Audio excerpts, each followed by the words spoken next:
അച്ചൻകോവിലിൽ ഭാരക്കുറവുമായി ജനിച്ച ഇരട്ട കുഞ്ഞുങ്ങൾക്ക് മൂന്നാം ദിനത്തിലും പാൽപ്പൊടി നൽകിയില്ല.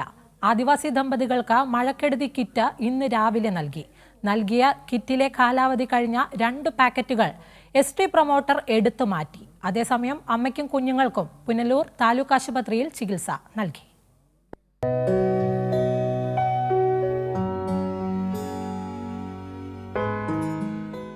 അച്ചൻകോവിലിൽ ഭാരക്കുറവുമായി ജനിച്ച ഇരട്ടക്കുഞ്ഞുങ്ങളെ പോറ്റാൻ മാർഗമില്ലാത്ത ആദിവാസി ദമ്പതികൾക്ക് ഒടുവിൽ പട്ടികജാതി വർഗ്ഗവകുപ്പ് മഴക്കെടുതി കിറ്റ് ഇന്ന് രാവിലെ വീട്ടിലെത്തിച്ചു.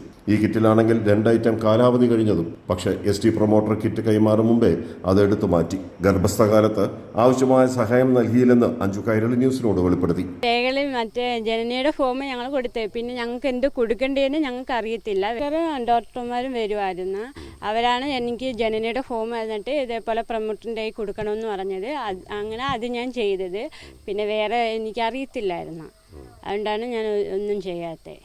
സംഭവം കൈരളി ന്യൂസ് ഉൾപ്പെടെ റിപ്പോർട്ട് ചെയ്തതോടെ SC/ST വകുപ്പ് ജനനി സ്കീമിൽ നിന്ന് 8 മാസത്തേക്ക് 2000 രൂപ വീതം 16,000 രൂപയും 5,000 രൂപ പോഷകാഹാരത്തിനുമായി നൽകും.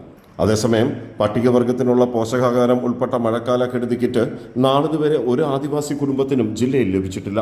നമുക്ക് എല്ലാവർക്കും കിട്ടേണ്ട മഴക്കാലത്തിലൊക്കെ ആൾക്കാർക്ക് ബുദ്ധിമുട്ടായതുകൊണ്ട് ഇത് കിട്ടിക്കൊണ്ടിരുന്നതാ. പക്ഷെ ഇതിപ്പോൾ കിട്ടാത്തത് എന്താണെന്ന് എല്ലാവരും ചോദ്യങ്ങൾ.